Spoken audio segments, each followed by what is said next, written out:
capítulo 21 de João, do Evangelho. João 21, 30 e 31.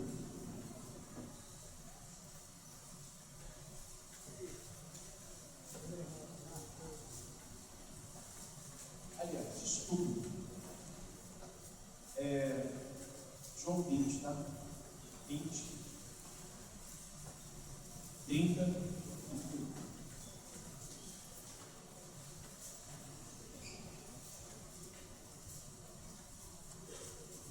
Não é de surpreender os irmãos não precisarem pedir para ficar de pé. Os irmãos são bem ensinados, doutrinados a reverenciar o momento da leitura da palavra.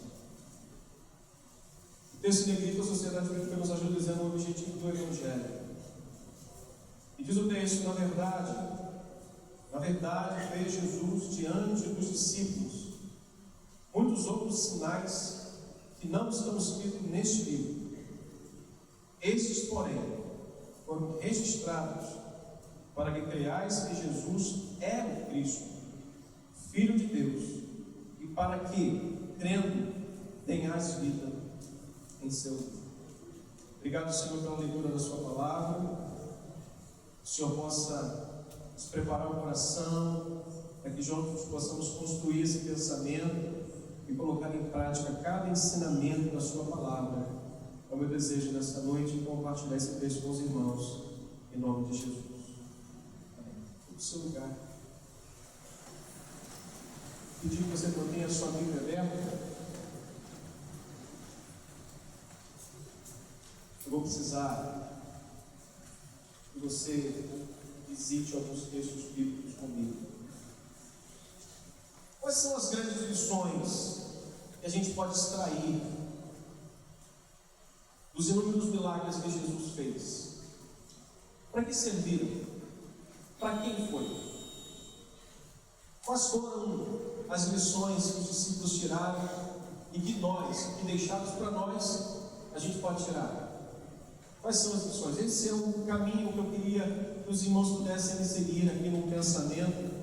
As grandes lições espirituais extraídas dos milagres. O que elas representam hoje para a gente? Quais os ensinamentos para a nossa vida prática hoje cristã? Mas antes, deixa eu uma introdução rápida. Dizer que os milagres que foram realizados dentro de toda a narrativa bíblica do Novo e do Antigo Testamento, lá no passado e do Novo Testamento aqui, nunca foram um evento, nunca ocorreu de forma isolada, sem um propósito específico, sem um propósito definido. Cada milagre, cada sinal que o Senhor fazia no Antigo Testamento e Jesus operou no Novo Testamento, todos eles ocorreram não de uma forma isolada, sem um fundamento, sem um porquê, sem uma ideia prevista para aquilo, sem um propósito específico para que aquele milagre ocorresse ali. E nós temos inúmeros textos bíblicos que a gente pode olhar ali e descobrir que aquele milagre, ele ocorreu de fato. O milagre de fato aconteceu, alguma coisa da vida de alguém aconteceu, um cego passou a enxergar, um coxo passou a andar, mas por volta daquele texto, por volta daquele milagre, daquele sinal, tinha um grande ensinamento, tinha algo para mostrar aos discípulos que eles estavam equivocados, que eles estavam ainda muito superficiais quanto à sua fé. Outros era para fortalecer um pouco mais a sua fé, mas nós vamos ver também que os milagres sempre vinham acompanhados de grandes lições espirituais. Evidentemente, a maioria deles tinham como objetivo revelar a grandiosidade do Senhor, o poder dele, mas sobretudo, os milagres serviram também para mostrar o bem que Deus faz ao seu povo que confia nele. Mostra a grandiosidade, sim, mostra o poder que Deus tem para fazer, o poder que Deus tem para fazer milagres, o poder que Deus tem para abrir mar vermelho, para curar enfermos. Mostra a grandiosidade desse Deus, que Ele vai muito mais além do que a gente possa imaginar, mas mostra, sobretudo, o bem. Um milagre é a manifestação do amor de Deus a alguém que precisa. é a manifestação do poder dele sobre alguém que ele quer bem, que ele ama, que ele deseja ver melhor. E não tem exemplo talvez tão bom para a gente olhar no Antigo Testamento como os textos de Josué 4 e Josué 6. Josué 4, versículo 17, um versículo só e um versículo só do capítulo 6. Nós vamos ver duas narrativas aqui do Antigo Testamento e nós vamos ver como isto mostra para a gente, revela para a gente a grandiosidade dele, o poder dele, mas o bem que ele tinha para fazer ao seu povo através daquele milagre.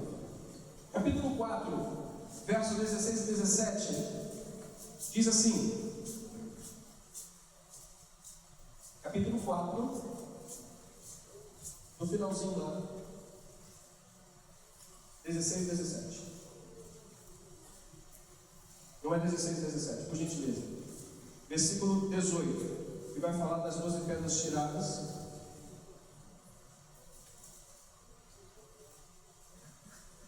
É isso aqui? O pastor também esquece, tá? Fica tranquilo. E o pastor faz assim: não, é porque, irmão, sabe como é que é? Irmãos, eu esqueci qual foi o versículo. Ok? Eu vou procurar aqui alguns segundos. Não, calma. Está aqui. Capítulo 4.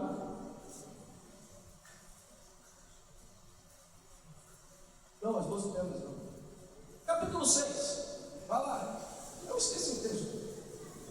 Se eu esqueci o início, me dirá o final, mas fica tranquilo. Capítulo 6, versículo 27. Isso vai mostrar para a gente, e vai revelar, irmãos. Olhe para mim, você que já achou o capítulo 6, verso 27.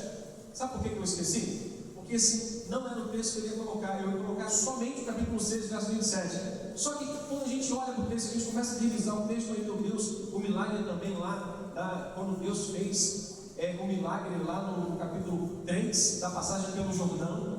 E a gente começa a encontrar tantos versículos bíblicos que a gente vai acumulando na mente. Mas o texto que eu queria realmente usar é o capítulo 6, versículo 27, que diz assim: assim, lê comigo, assim era o Senhor com Josué. E o que acontecia?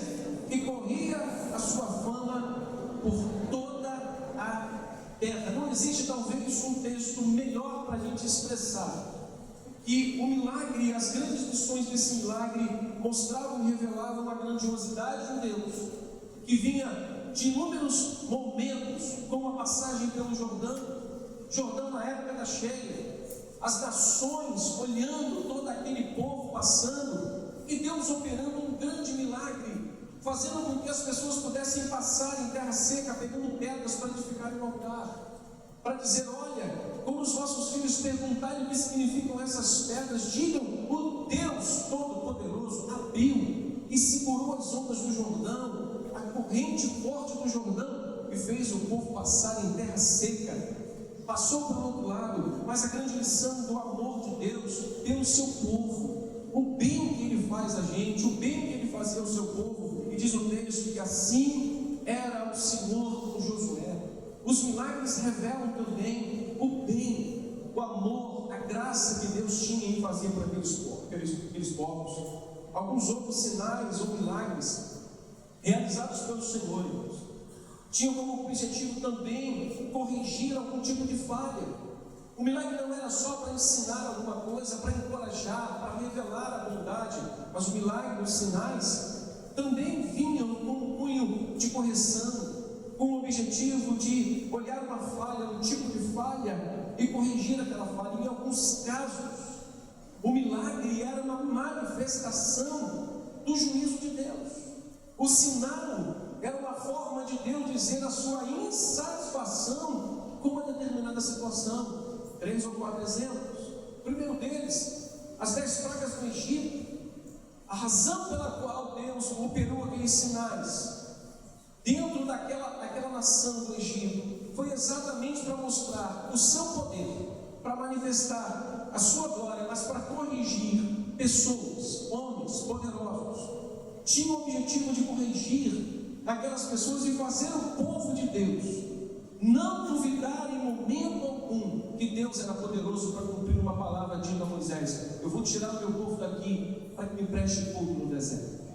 A segunda, ou o segundo milagre, que revela não só um Deus operando através de um milagre, um momento de correção, nós vamos ver, lembrando do texto, onde Elias, ele reúne todo o povo, que estava temeroso quanto aos deuses que Acabe tinha adorado, estava adorando, e Elias, em dado momento, olha para aqueles irmãos e diz: até quando vocês estarão cocheando entre dois pensamentos? E a Bíblia fala que depois que os profetas de Baal fizeram todo o seu espetáculo, a Bíblia diz que Elias chega diante daquele altar, repara o altar, coloca água e o fogo cai do céu. A gente imagina o texto querendo Deus mostrando alguma coisa para os profetas de Baal. Não, irmãos. Aquele sinal era para corrigir um povo que estava entre dois pensamentos. O milagre, então, portanto, os sinais eram realizados com o objetivo de corrigir algum tipo de falha.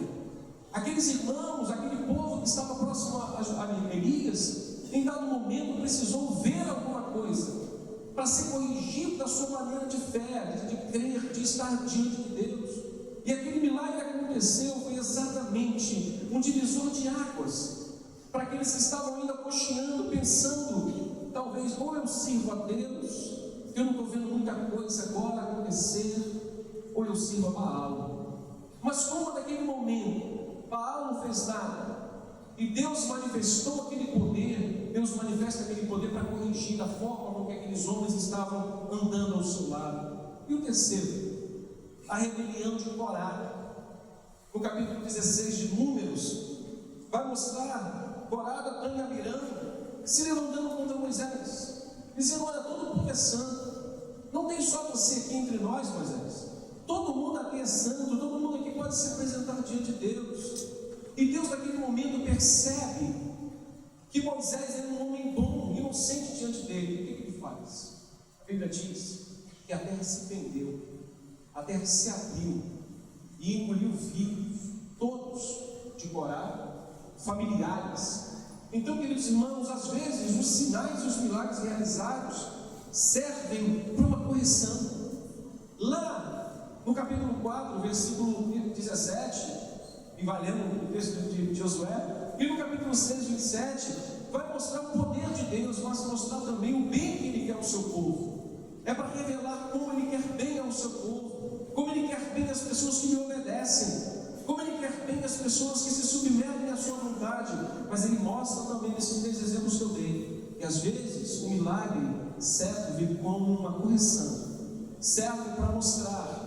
Os sinais servem para apontar algum tipo de falha, algum tipo de necessidade que nós temos específica. E eu vou chegar lá, num texto em que os irmãos vão ver, quando Jesus fez um determinado milagre, todo mundo bota o olho no milagre, todo mundo aponta para o milagre, dizendo: uau, que coisa fantástica. Mas o objetivo final daquele milagre não era simplesmente uma cura de alguém, mas por detrás daquele milagre tinha um objetivo central, que era fortalecer a fé de pessoas que estavam caminhando com Jesus, que era de mostrar para eles: olha, vocês não estão entendendo absolutamente nada o que significa seguir a Jesus.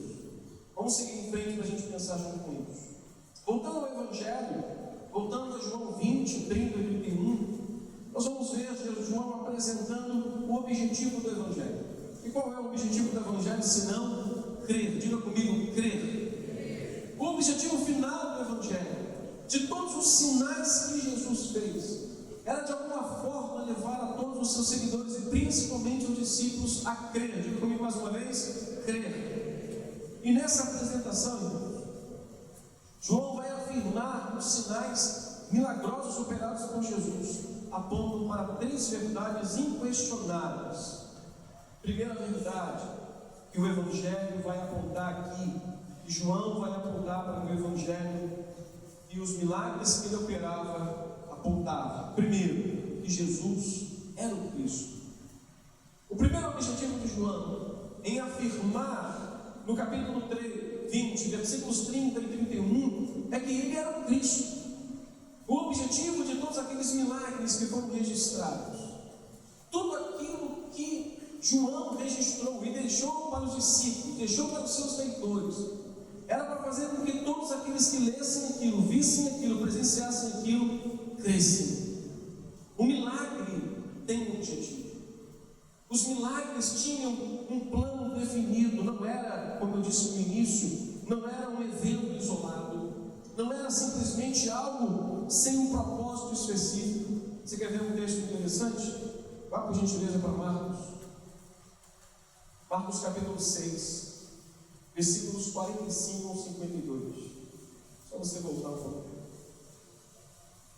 Marcos 6.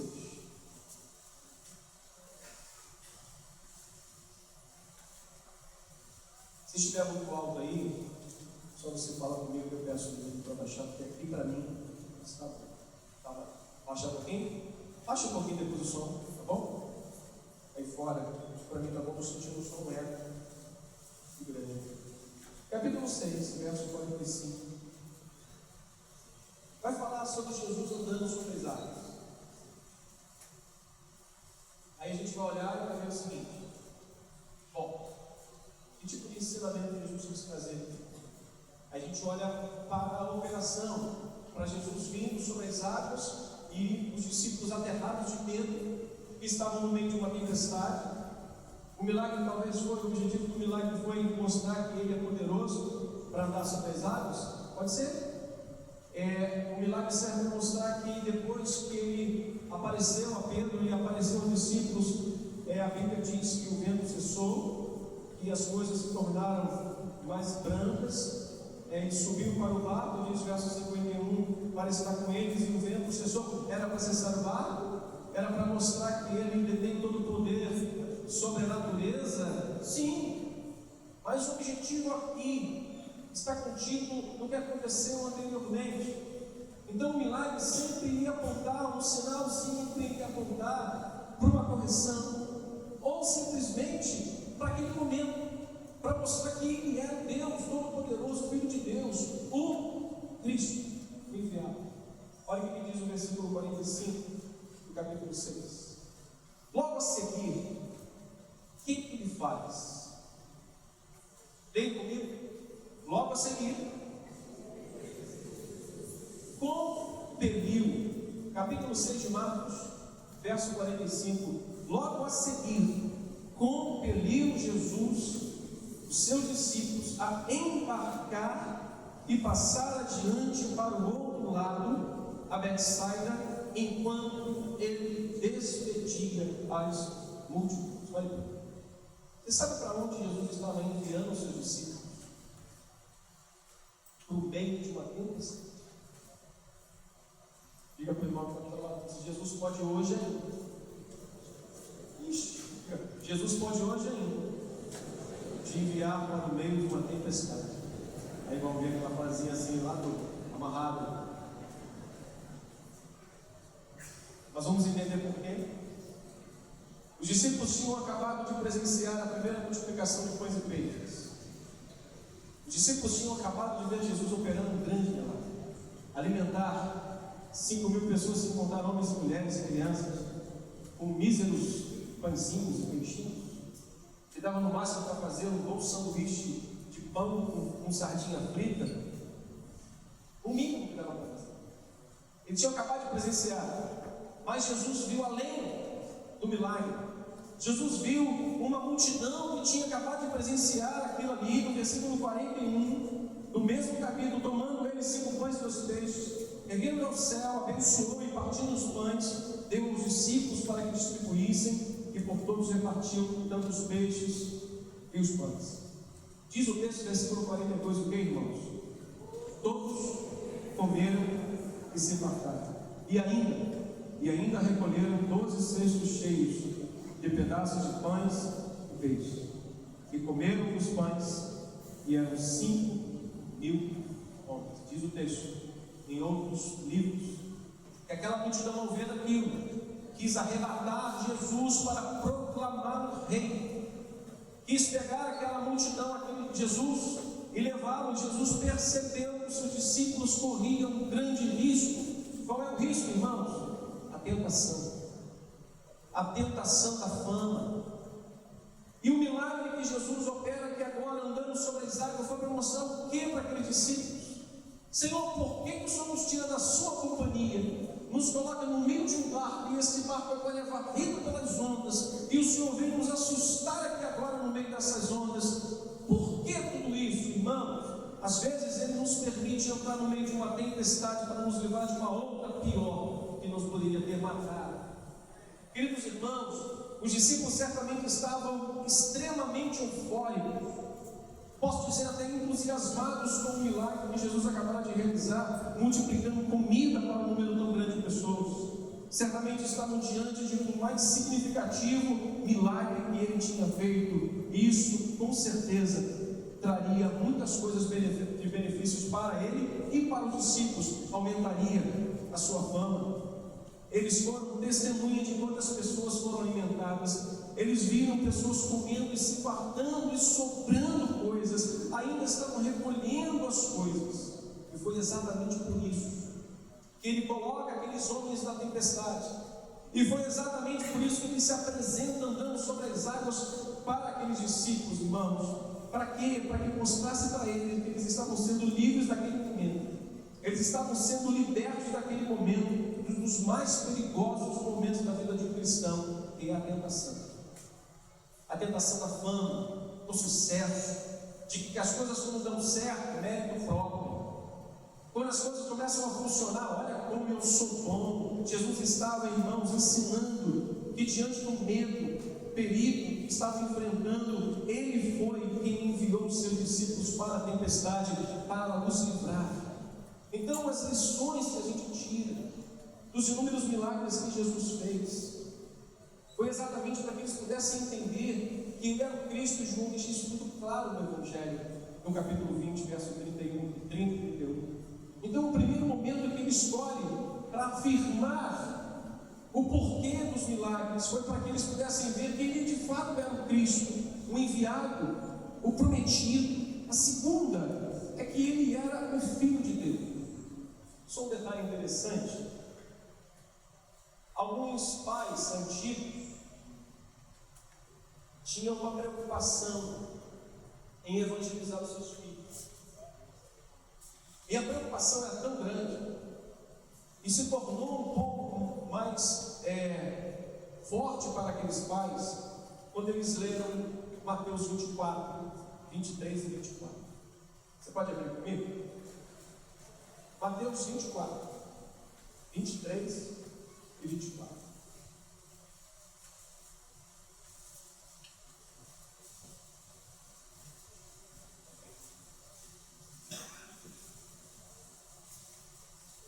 Vamos ler junto? Então, se alguém vos disser, eis aqui o Cristo, ou ele o amigo, qual a recomendação? Não acredito. Por quê? Porque surgirão falsos cristos, falsos profetas, operando nele. Mateus 24, 23 e 24. Eu estou vendo algumas pessoas procurando ainda. Mateus capítulo 24, versículo 23 e versículo 24. Diz o texto: então, se alguém vos disser, eis aqui o Cristo, ou ele o amigo, a recomendação de Jesus é: não acredite. Por quê? Porque não devem acreditar. Porque surgirão falsos cristos, falsos profetas, operando grandes sinais e prodígios. Para quê?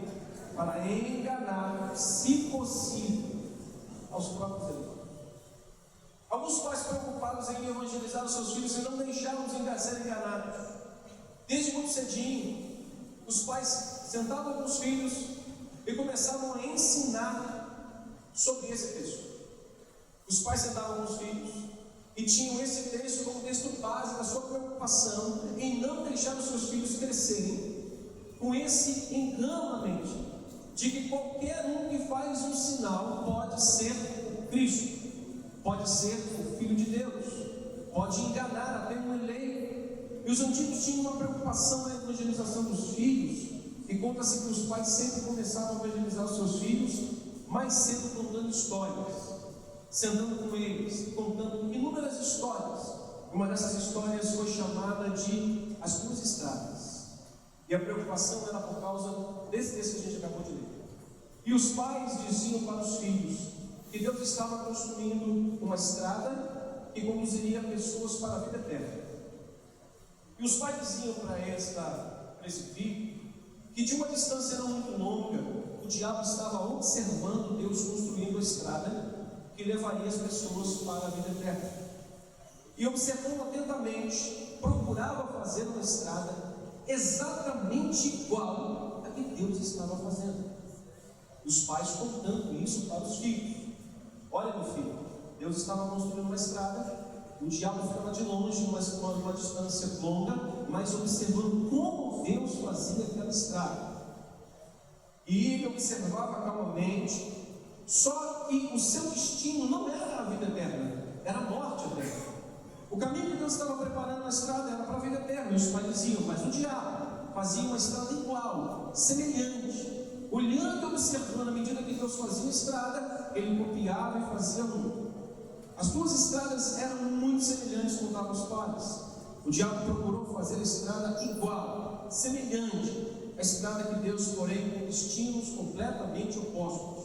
Um ia para a vida eterna e outro ia para a morte eterna. E o pai sempre dizia para o filho: filho, sabe qual é a grande diferença entre as duas estradas? Os filhos talvez certamente vai, não sabemos. O pai sempre dizia: está no início. Procure observar o que você vai encontrar no início da estrada. E os pais diziam: o início da estrada do diabo tem uma placa muito grande. Os pais contavam para os filhos: quando você chegar no início da estrada que o diabo copiou de Deus, você vai ver uma placa muito grande. No início dela, aquela placa está chamando a atenção com uma frase bonita, dizendo: entrem, sigam à vontade por esse caminho. Uau! Isso é os pais dizendo para os filhos. E pai entra na estrada de Deus. Ele diz: tem uma porta. Não, filho, tem um portão. Um portão que não é tão grande, é um portão pequeno.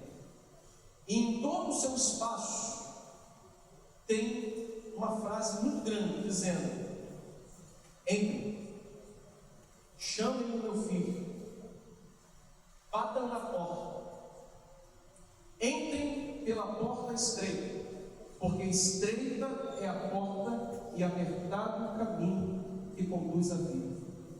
E são poucos os que assentam. Os pais antigamente tinham preocupação de dizer para os filhos, contando histórias: meu filho, tem duas estradas, uma delas com uma placa muito grande que vai nos levar para a morte eterna, só que ela não diz isso. Ela é muito parecida com a placa, com a estrada que vai levar para a vida eterna, só que essa placa que tem vida eterna não é atrativa, não é uma coisa que você vai encantar os olhos, mas só tem um meio de você entrar por esse caminho: quando você bater nessa porta e chamar pelo filho, e gritar pelo filho, porque ele é o caminho, a verdade e a vida. Ele não é o caminho, irmãos, ele fez o caminho, ele sabe o caminho. Então, quando João está aqui, dizendo que o objetivo do Evangelho, os sinais que Jesus operava, era para levar pessoas a crerem, e ele coloca três verdades inquestionáveis. Ele fala que o Cristo precisa ser identificado. Ele precisa ser identificado que ele é o Filho de Deus. 1 de João 4,15, 1 de João 5,5. Mas o capítulo 3, versículo 18 e 19 de João, você vai ler comigo agora, por favor. João, mais alguns minutos para a gente servir a Santa Comunhão. João capítulo 3, 16 ao 18.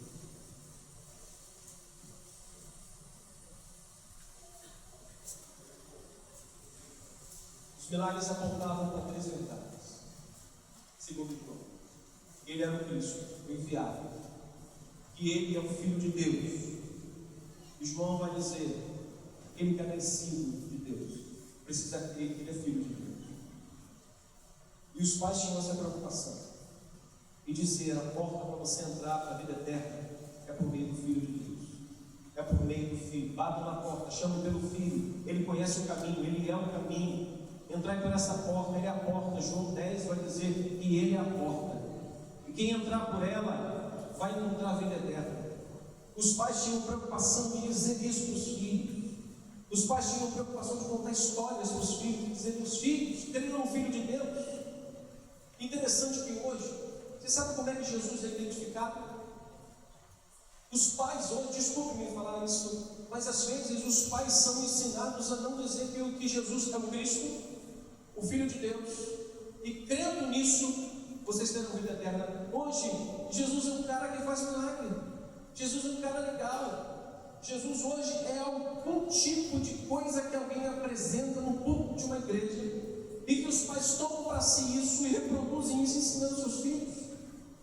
Jesus é um tipo de pessoa que talvez alguém trouxe essa ideia e inculcou na mente dos pais, e os pais inculcam na mente dos filhos. E nos antigos, os pais tinham preocupação de fazer com que os filhos não fossem enganados.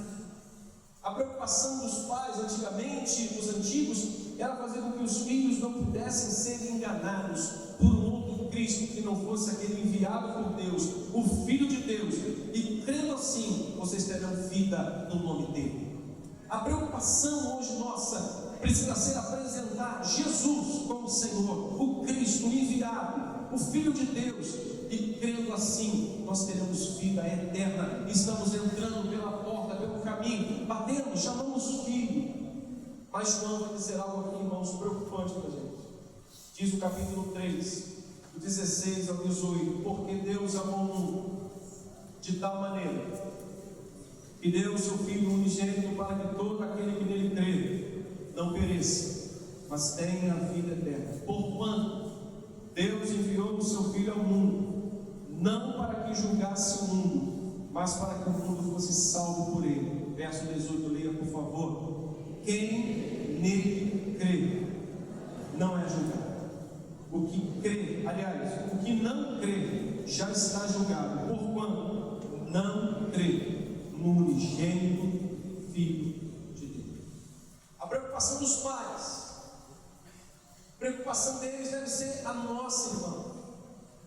Apresentar o Evangelho, apresentar a Jesus não como alguém, um amigo, um cara legal, que é reproduzido às vezes por palavras: olha, é teu parceiro, Jesus é teu parceiro.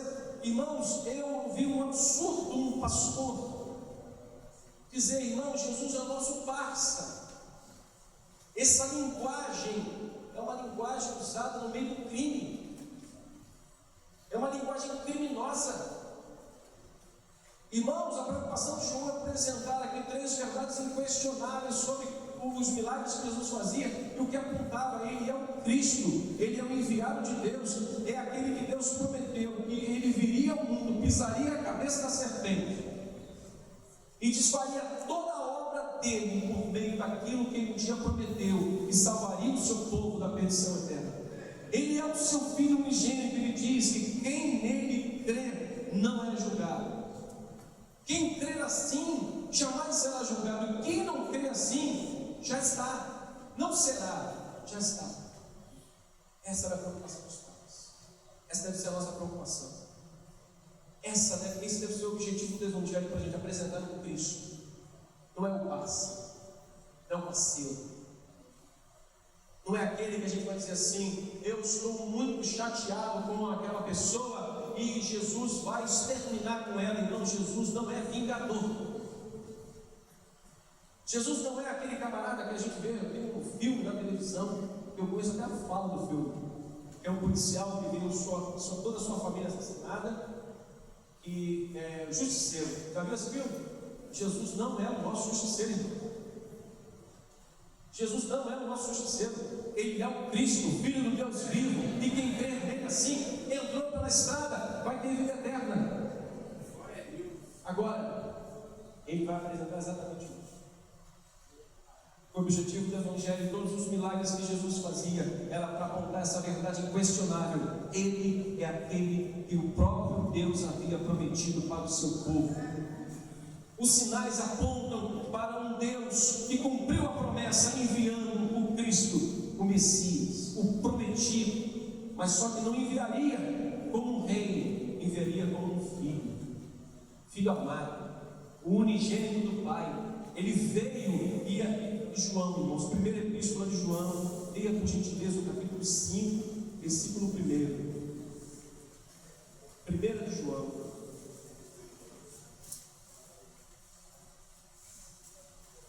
5:1.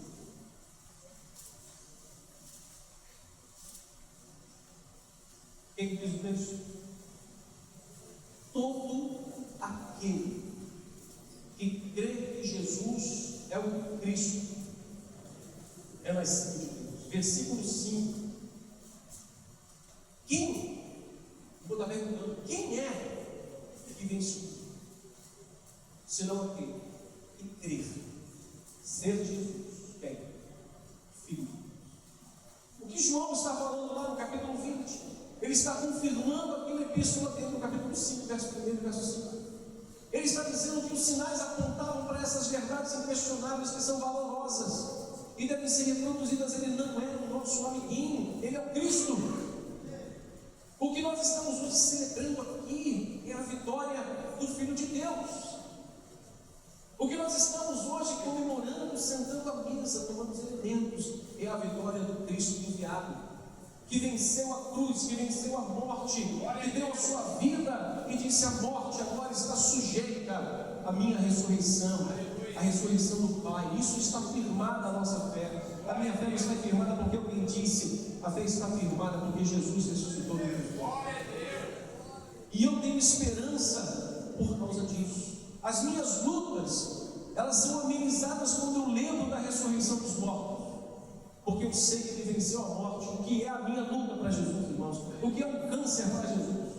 O que é uma luta financeira para Jesus? Se ele venceu a morte, ele pode vencer qualquer coisa. E por fim, ele aponta para outra verdade inquestionável: quem crê tem a vida eterna. Quem crê no Cristo, no Filho de Deus, não vai ter. Glória a Deus. Pastor, isso é arrogância. Capítulo 3 de João 36, 31. Aleluia. Se é arrogância, a Bíblia é arrogante. Olha o que o texto vai nos dizer. 3:31. Quem vem das alturas certamente está acima de todos. Quem vem da terra é terreno e fora da terra. Quem vem do céu está acima do céu, de todos, e testifica o que tem visto e ouvido. Contudo, diz o texto, ninguém aceita o seu testemunho. Quem todavia lhe aceita, leia por gentileza comigo, quem todavia lhe aceita o testemunho, por sua vez, certifica que Deus é verdadeiro, pois o enviado de Deus fala as palavras dele, porque Deus não dá o Espírito por mentira. O Pai ama o Filho e todas as coisas têm confiado nas suas mãos. Por isso, diz o texto, quem crê no Filho tem a vida eterna. Pastor, quando começa a vida eterna? Agora. Aleluia. A vida eterna começa agora. Agora onde, pastor? Exatamente aqui, onde João está escrevendo. A vida eterna começa no ato do crer. Quem nele crer, quem nele confiar, tem a vida eterna. Glória a Deus. A pergunta que quando eu li esse texto me veio foi: quando começa a vida eterna? Quando começa a morte eterna? Quando eu escolho a estrada que o diabo fez, com a placa luminosa, e indo por ela, começou a morte eterna. Mas sabe onde começa a vida eterna? Quando eu escolho a porta estreita, o caminho apertado, onde eu preciso carregar uma cruz, eu preciso ser obediente. Aqui começa a vida eterna. A vida eterna, irmãos, não começa no céu. A vida eterna começa no dia que nós cremos em Jesus, que nós recebemos Ele como Senhor e Salvador da nossa vida. Quando começa a vida eterna, pastor, começa quando eu recebo a palavra do Evangelho e não a rejeito, não a excluo, não jogo para o lado, mas eu recebo ela no meu coração. E sigo. A resposta que as Escrituras oferecem para essas duas perguntas é extraordinária, mas ao mesmo tempo pavorosa. O texto vai dizer que quem nele crer já está com a vida eterna garantida, mas quem nele não crer, quem rejeitar o Filho de Deus, quem rejeitar o Evangelho, já está condenado. Pastor, quando começa a vida eterna? Pode começar para você hoje, meu irmão. Pode começar para você agora. A vida eterna pode começar exatamente hoje para você. Se você crer no Evangelho, se você crer no Cristo, no Filho de Deus, se você crer, você já tem a vida eterna. Eu finalizo. A vida eterna não é apenas pensar que nós vamos passar um tempo sem fim, horas sem fim, momentos sem fim ao lado de Deus. A vida eterna começa. É bom pensar na vida eterna quando eu creio no Evangelho e passo a viver uma vida de santidade aqui, todos os dias. Eu estou sendo preparado para viver um tempo sem fim de eternidade ao lado dele. Hoje começa a vida eterna para todos nós. Hoje começa a vida eterna para você que crê. E se você crê no Evangelho hoje começa a vida eterna para você. Os milagres servem para levar as pessoas a crerem no Evangelho, crerem em Cristo, o Filho de Deus, e assim sendo, eles têm vida eterna. Se você entrou aqui nesta noite, a vida eterna pode começar para você agora. A vida eterna pode começar para você hoje. A vida eterna você pode passar um tempo sem fim ao lado de Deus, sim, mas começando hoje. Diga comigo, a vida eterna começa agora. No momento de agora. Vamos orar. Vamos servir essa.